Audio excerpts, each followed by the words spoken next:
while also inventing a new type of soldier, the birth of the economic hitman.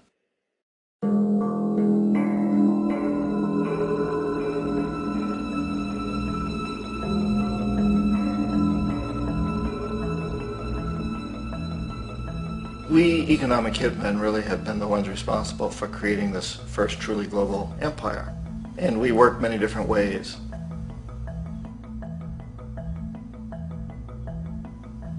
But perhaps the most common is that we will identify a country that has resources our corporations covet, like oil, and then arrange a huge loan to that country from the World Bank or one of its sister organizations. But the money never actually goes to the country. Instead, it goes to our big corporations to build infrastructure projects in that country, power plants, industrial parks, ports, things that benefit a few rich people in that country, in addition to our corporations, but really don't help the majority of the people at all. However, those people, the whole country is left holding a huge debt. It's such a big debt they can't repay it, and that's part of the plan, that they can't repay it. And so at some point, we economic hitmen go back to them and say, listen, you owe us a lot of money, can't pay your debt, so sell your oil real cheap to our oil companies. Allow us to build a military base in your country, or send troops in support of ours to someplace in the world like Iraq, or vote with us on the next UN vote. To have their electric utility company privatized and their water and sewage system privatized and sold to U.S. corporations or other multinational corporations. So there was that whole mushrooming thing, and it's so typical of the way the IMF and the World Bank work, that you put a country in debt, it's such a big debt it can't pay it, and then you offer to refinance that debt and pay even more interest, and you demand this quid pro quo, which you call a conditionality or good governance, which means basically that they've got to sell off their resources, including many of their social services, their utility companies, their school systems sometimes, their penal systems, their insurance systems, to foreign corporations. So it's a double, triple, quadruple whammy. The precedent for economic hitmen really began back in the early 50s when democratically elected Mossadegh, who was elected in Iran, he was considered to be the hope for democracy in the Middle East and around the world. He was Time Magazine's Man of the Year. But one of the things that he'd run on and began to implement was the idea that foreign oil companies needed to pay the Iranian people a lot more for the oil that they were taking out of Iran. The Iranian people should benefit from their own oil. Strange policy. We didn't like that, of course. But we were afraid to do what we normally were doing, which was to send in the military. Instead, we sent in one CIA agent, Kermit Roosevelt, Teddy Roosevelt's relative. And Kermit went in with a few $1 million and was very, very effective and efficient. And in a short amount of time, he managed to get Mossadegh overthrown and brought in the Shah of Iran to replace him, who always was favorable to oil. And it was extremely effective. Bombs overflow Tehran. Army officers shout that Mossadegh has surrendered and his regime as virtual dictator of Iran is ended. Pictures of the Shah are paraded through the streets as sentiment reverses. The Shah is welcomed home. So back here in the United States, in Washington, people looked around and said, wow, that was easy and cheap. So this established a whole new way of manipulating countries, of creating empire. The only problem with Roosevelt was that he was a card-carrying CIA agent, and had he been caught, the ramifications could have been pretty serious. So very quickly at that point, the decision was made to use private consultants to channel the money through the World Bank or the IMF or one of the other such agencies, to bring in people like me who worked for private companies, so that if we got caught, there would be no governmental ramifications.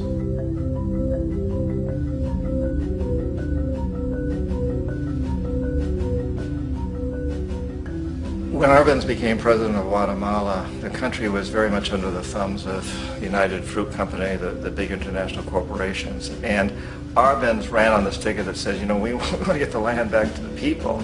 And once he took power, he was implementing policies that would do exactly that, give the land rights back to the people.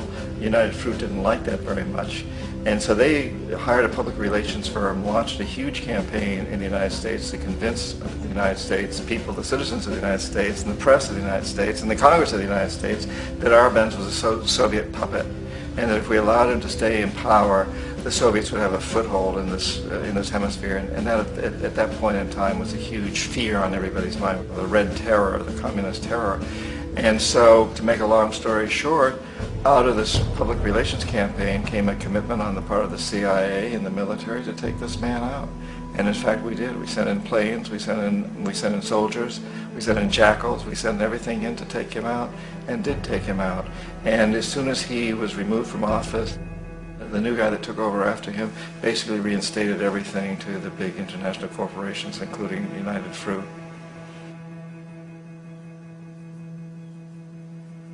Ecuador for many, many years had been ruled by pro-U.S. dictators, often relatively brutal. Then it was decided that they were going to have a truly democratic election. Jaime Roldos ran for office. And his main goal, he said, as president would be to make sure that Ecuador's resources were used to help the people.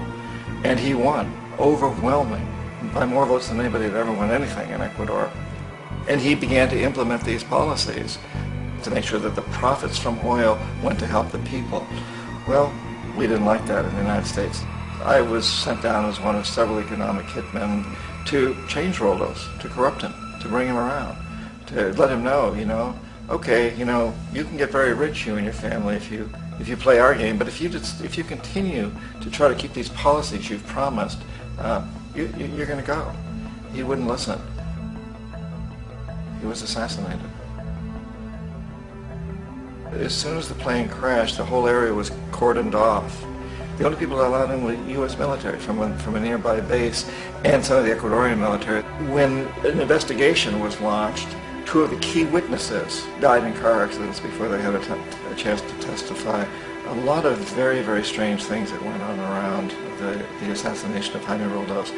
I, like most people who've really looked at this case, had absolutely no doubt that it was an assassination. And of course, in my position as an economic hitman, I was always expecting something to happen to Jaime, whether it be a coup or assassination, I wasn't sure, but that he would be taken down because he was not being corrupted. He would not allow himself to be corrupted the way we wanted to corrupt him. Omar Torrijos, president of Panama, was one of my favorite people. I really, really liked him. He was very charismatic. He was a guy who really wanted to help his country. And when I tried to bribe him or corrupt him, he said, look, John, he called me Juanito. He said, look, Juanito, I don't need the money. What I really need is for my country to be treated fairly. I need for the United States to repay the debts that you owe my people for all the destruction you've done here. I need to be in a position where I can help other Latin American countries win their independence and be free of this terrible presence from the north that you people are exploiting us so badly. I need to have the Panama Canal back in the hands of the Panamanian people. That's what I want. And so, leave me alone. Don't try to bribe me. It was 1981, and in May, Jaime Roldos was assassinated. And Omar was very aware of this. Torrijos got his family together and he said, I'm probably next, but it's okay because I've done what I came here to do.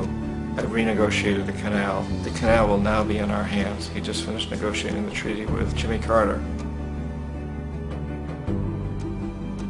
In June of that same year, just a couple of months later, he also went down in an airplane crash, which there's no question was executed by CIA-sponsored jackals. Tremendous amount of evidence that one of Torrijos' security guards handed him at the last moment as he was getting on the plane a tape recorder, a small tape recorder that contained a bomb.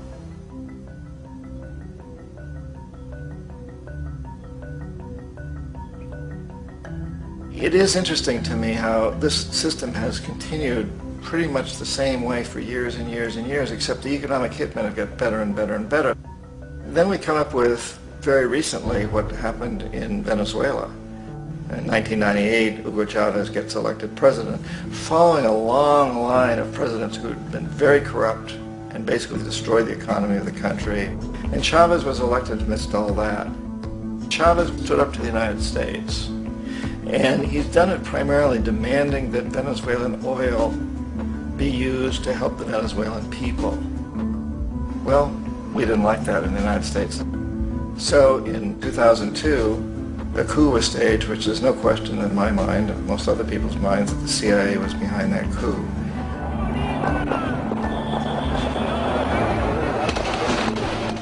The way that that coup was fomented was very reflective of what Kermit Roosevelt had done in Iran, of paying people to go out into the streets, to riot, to protest, to say this Chavez is very unpopular.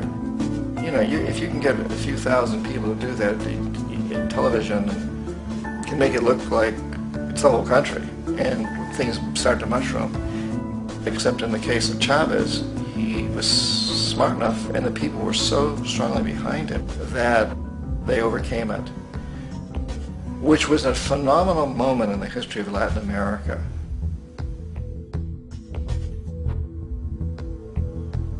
Iraq actually is a perfect example of the way the whole system works. So we economic hitmen are the first line of defense. We go in and we try to corrupt governments and get them to accept these huge loans, which we then use as leverage to basically own them.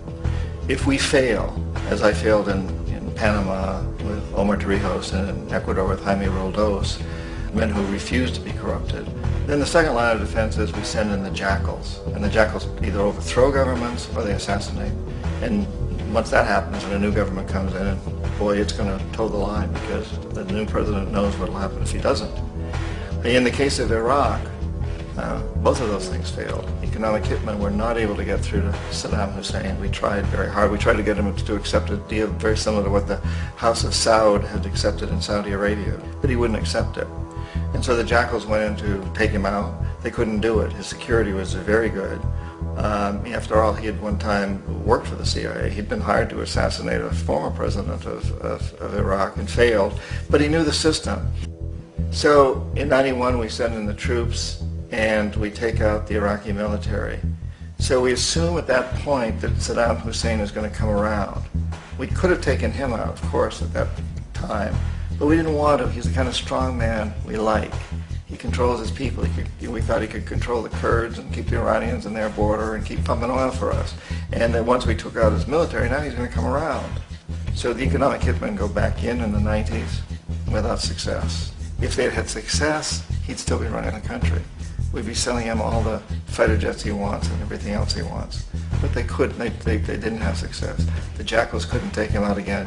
So we sent the military in once again, and this time we did the complete job and took him out, and in the process created for ourselves some very, very lucrative construction deals. We had to reconstruct a country that we'd essentially destroyed, which is a pretty good deal if you own construction companies, big ones.